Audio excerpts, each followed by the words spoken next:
Bonjour à tous.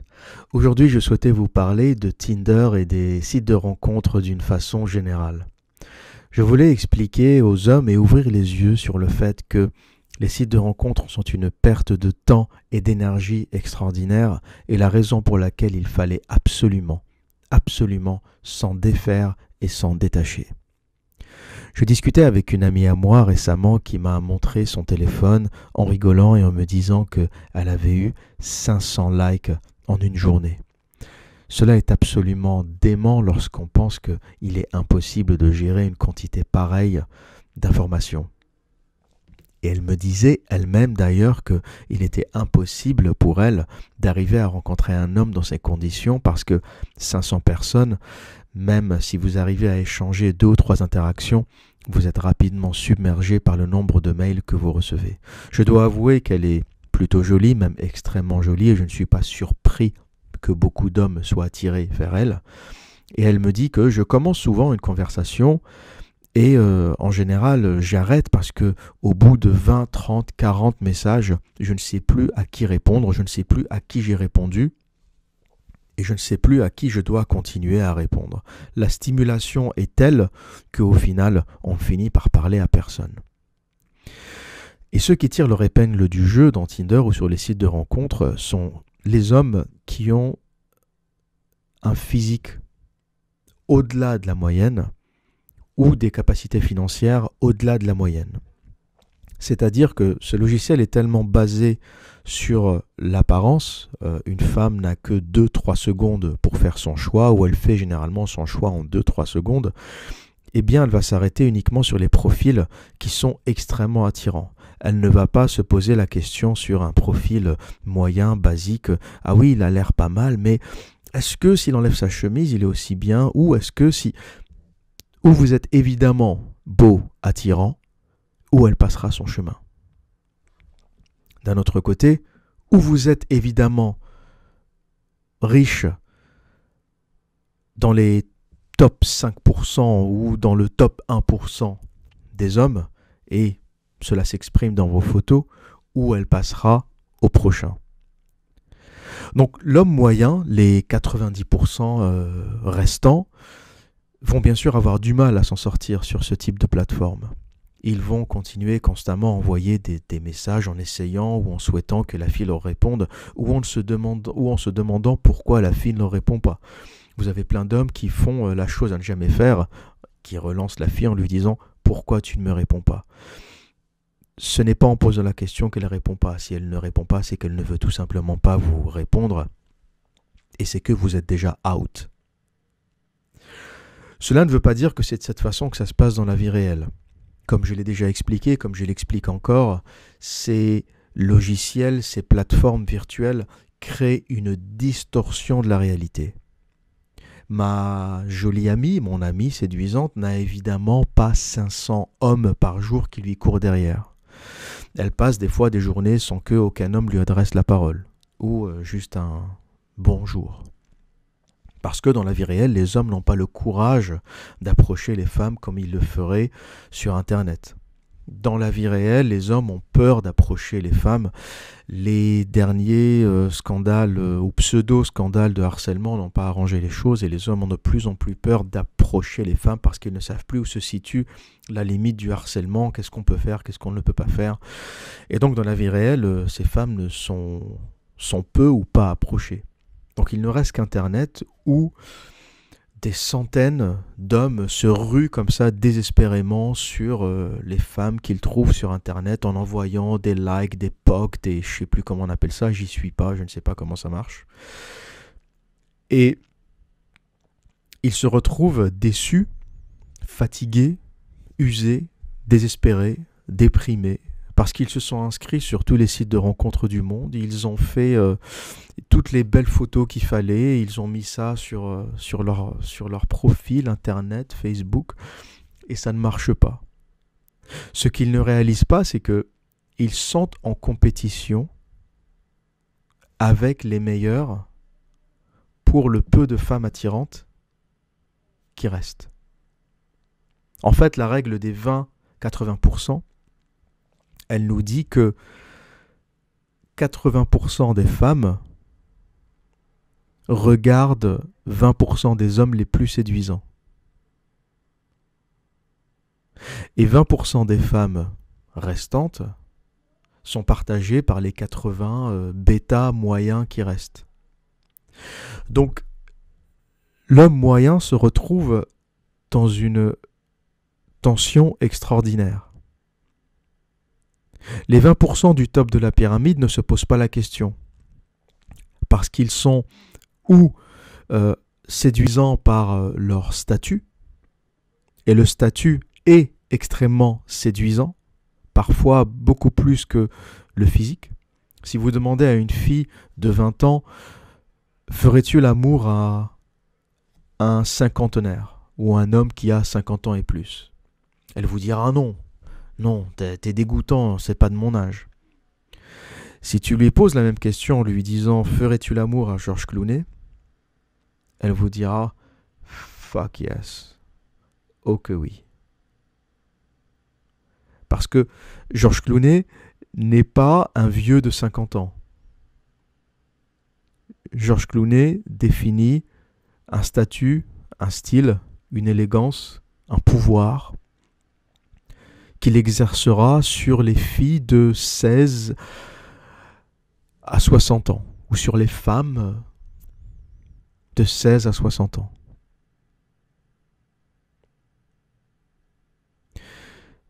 Et le physique est aussi important. Et c'est même le plus important. Il ne faut pas le négliger. Sauf que, quelle est la limite du physique? Le physique est quelque chose qui rentre en jeu jusqu'à, on va dire, la trentaine. Tout homme va commencer à le perdre, même si vous êtes sous stéroïdes, à partir d'un certain âge. Donc si vous pouvez jouer à 100% sur votre physique quand vous avez 20, 25 ans, 30 ans, à 40 ans, le physique ne suffira pas. Parce qu'à 40 ans, vous allez commencer à rencontrer des femmes de 27, 28, 30, 35 ans, des femmes qui sont en âge d'avoir des enfants. Donc elles ne rechercheront pas simplement vos abdominaux, mais elles rechercheront votre capacité à fonder un foyer, à leur procurer abri, sécurité, confort, plaisir. Elles apprécieront plus un homme en costume qui leur fera passer une soirée dans son bel appartement avec une bonne bouteille de vin, avec des plats préparés chez le traiteur ou des plats qu'il a cuisinés lui-même, mais de bons plats, on va dire, avec un fond de musique, avec un appartement qui a une vue sur la Seine ou une vue sur la Tamise ou un bel appartement. Tout ce qui est de l'ordre du statut. Elle appréciera ça beaucoup plus qu'un homme qui fait de la gym tous les jours, qui a des abdos, mais qui a un appartement de 9-10 mètres carrés, qui travaille chez Starbucks et qui galère à joindre les deux bouts. Elle en fera peut-être son casse-croûte, elle en fera peut-être son midi, mais elle ne se projettera jamais au-delà avec lui.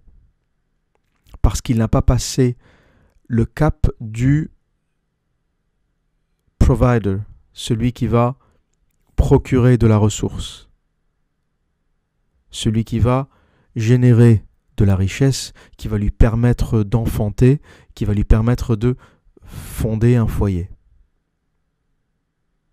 Et c'est là où le statut l'emporte sur le physique. On va dire que le physique est important ou très important jusqu'à vos 30 ans, et au-delà, ça devient le statut. Il vaut mieux être physiquement normal, moyen ou dans les 80% les plus bas, avec un emploi à responsabilité, avec votre entreprise ou votre business, avec votre appartement qui a la belle vue, avec votre berline, qu'avoir des abdominaux et travailler chez Starbucks ou chez Costa à 40 ans. Si vous avez les deux à 40 ans, c'est le bonus. Si vous ressemblez à DiCaprio et qu'en plus vous avez du succès dans les affaires, bon, là vous commencez à monter dans le top 5% de la pyramide.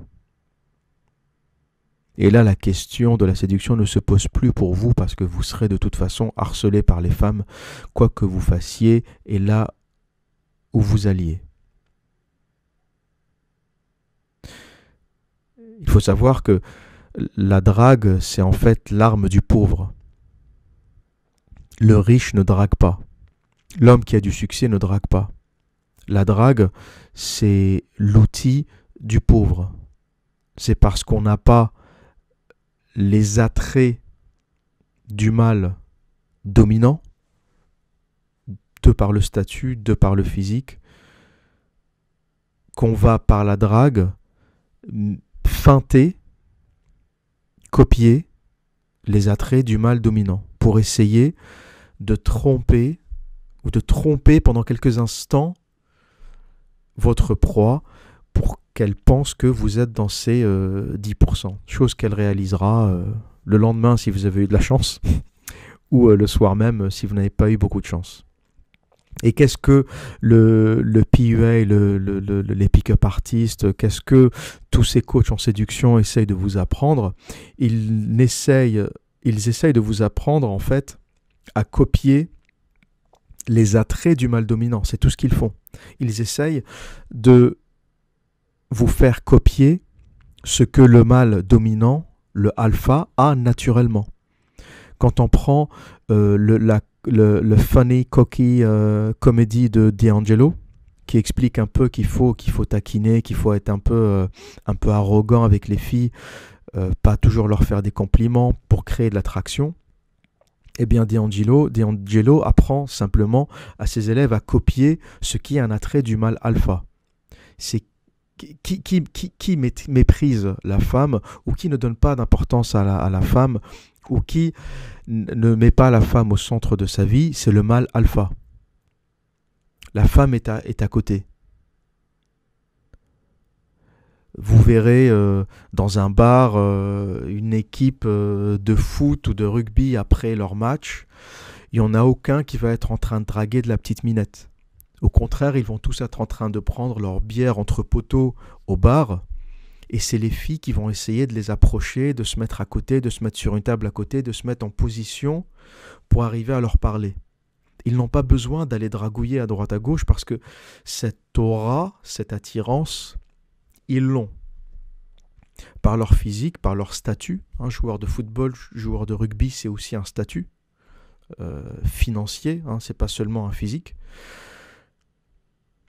Et donc, toute l'industrie de la séduction, toute l'industrie de ce qu'on appelle les pick-up artistes, ne vous apprennent qu'à copier ce que le mâle alpha a naturellement.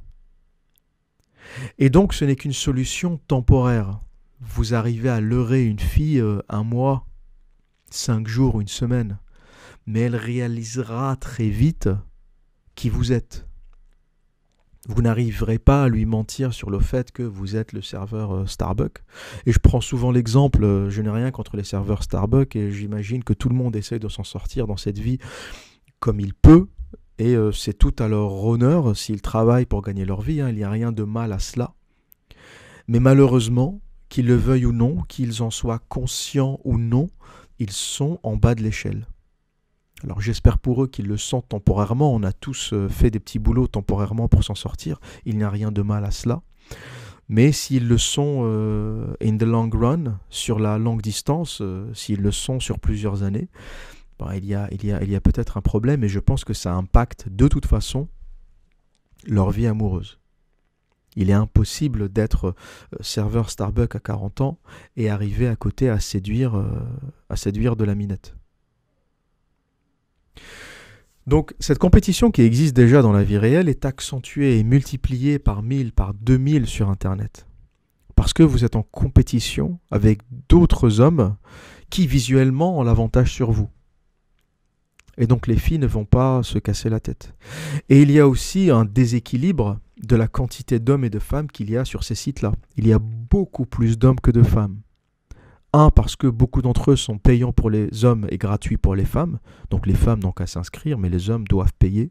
Je ne sais plus combien ça coûte, 30 ou 40 euros pour s'inscrire sur un site de rencontre du type, je ne sais pas si ça existe encore, mais Mythique, Match.com, ou encore pour avoir accès à Tinder dans une version plus évoluée. Et les hommes espèrent comme ça, en restant derrière leur téléphone, qu'ils vont réussir à avoir une fille, et ils passent des heures à envoyer des textes, à attendre des réponses. Mais ce qu'ils ne réalisent pas, c'est que la fille de l'autre côté, parce qu'évidemment ils vont sélectionner les plus belles, ils ne vont pas sélectionner un ton ou une grosse, les hommes vont sélectionner les plus belles. Donc dites-vous que celle que vous allez sélectionner a été sélectionnée déjà par 500 autres bonhommes. Et il y en a 500 qui lui ont envoyé le même texte. Salut, bonsoir, bonjour, comment ça va? Tu fais quoi de beau? Tous ces petits textes minables que vous envoyez, ou que vous avez pu envoyer, ou que vous pensez envoyer à une femme, dites-vous qu'il y en a 500 qui ont envoyé le même. Et la pauvre, elle est là, de l'autre côté de son écran, à regarder tous ces textes qu'elle ne sait pas gérer. Et elle va choisir, parmi les 500, l'ultime beau gosse, le top de la pyramide, le super beau gosse. Ben, comment peut-on lui en vouloir? L'application lui donne le choix. Vous n'êtes qu'un numéro. Pourquoi va-t-elle s'attarder sur quelqu'un qui a un physique moyen, normal, basique, alors qu'elle peut s'engager et plutôt perdre du temps à parler avec quelqu'un qui rentre dans ses critères physiques? Donc voilà un peu ce que crée l'application, voilà un peu ce que crée Internet, cette distorsion de la réalité, où une fille à qui personne ne parle va se retrouver avec 500 connexions sur Internet. Et donc les 80% sont éliminés d'office. Il n'y a que 20% d'hommes qui arrivent à rencontrer de la gonzesse sur Tinder. C'est les 20% d'hommes qui arrivent à s'afficher avec un corps magnifique, avec des DHV, pour reprendre encore un vocabulaire de pick-up artist, demonstration of high value, une démonstration de valeur haute lorsque vous prenez en photo en costume dans votre bureau ou en voyage en première classe, ou entouré d'autres femmes dans vos photos qui montrent que vous avez une vie trépidante, que vous voyagez, que vous gagnez beaucoup d'argent et que, évidemment, elles ont envie de faire partie de ce monde-là. Et donc forcément, ces 20% d'hommes qui arrivent à démontrer cette haute valeur vont dominer le monde virtuel, vont dominer Internet. C'est pour cela que les 80% ne feront que perdre leur temps dans un premier lieu, mais en plus, ils se tirent une balle dans la jambe parce qu'en étant nombreux, ils donnent l'illusion aux femmes d'avoir une quantité infinie d'hommes. Ce qui est complètement faux parce que dans la réalité, elles ne rencontreront jamais 500 personnes par jour. Ou elles ne rencontreront jamais 500 prétendants par jour. Parce qu'elles sont moins belles dans la réalité que ce qu'elles veulent montrer sur Tinder. Il faut savoir que hommes et femmes sélectionnent leurs meilleures photos. Certains font même prendre des photos par des professionnels. Donc ce que vous voyez sur Tinder est la meilleure version de ce que vous allez voir. Donc au mieux, ça va être la même chose, mais vous avez des chances d'être déçu. Vous ne serez jamais agréablement surpris. Parce que tout le monde joue au jeu de la séduction en mettant nos meilleures photos possibles sur cette plateforme. Donc voilà pourquoi la séduction sur Internet est une perte de temps. Voilà pourquoi la drague et la séduction d'une façon générale est une perte de temps. Et voilà pourquoi, et comme je l'essaye de l'expliquer, la seule chose qui vous rendra réellement heureux, et la seule chose qui vous rendra réellement quelqu'un, et la seule chose qui vous donnera du succès auprès des femmes de façon réelle et de façon plus constante, c'est de devenir quelqu'un. Ne générez pas un faux statut, créez du statut. Ne générez pas de fausses photos, de fausses images de vous. Générez une image supérieure de vous qui soit une image réelle, dont vous serez satisfait, et vous réaliserez que le jour où vous atteindrez ce niveau-là, vous ne regarderez plus jamais vers la séduction ou vers la drague, parce que c'est une chose qui fera partie de votre vie d'une façon naturelle. Les femmes vous appelleront, les femmes vous enverront des messages, les femmes vous approcheront simplement parce que vous êtes devenu intéressant. Et intéressant de façon authentique, pas intéressant de façon trompeuse ou fake, comme on dit en anglais, encore une fois. Parce que, dites-vous que le statut que vous générez, s'il n'est pas vrai, il s'effritera très rapidement. Et pour reprendre un exemple dans mon domaine, celui de l'architecture, vous voyez très bien comment des bâtiments construits à la va-vite dans les années 70, qui est la pire période de la construction parce qu'on construisait avec des matériaux pas chers, parce qu'il fallait construire vite, comment des barres d'immeubles dans nos banlieues ont l'air déjà toutes vieilles, toutes usées au bout de 30 ou 40 ans. Et comment des bâtiments haussmanniens qui ont 200, 300 ans resplendissent encore. Ou comment les pyramides qui ont 3000 ans sont encore debout. Eh bien, il n'y a pas de secret dans la vie. Tout ce qui est construit sur le vrai, l'authentique, le juste, le sincère, le travail, le savoir est là pour durer. Tout ce qui est construit sur le mensonge, l'apparence, le cheap, le pas cher, ne durera pas. C'est aussi vrai en construction que dans la vie d'une façon générale. Voilà pour ma vidéo du jour. Si vous aimez ce que je fais, n'hésitez pas et n'oubliez pas de vous abonner à ma chaîne. C'est tout simple, cliquez sur le bouton en bas à droite de cette vidéo ou sur le rond qui s'affiche dans les 20 dernières secondes de cette vidéo. Et pour les habitués, comme vous le savez et comme à mon habitude, prenez soin de vous et à très bientôt.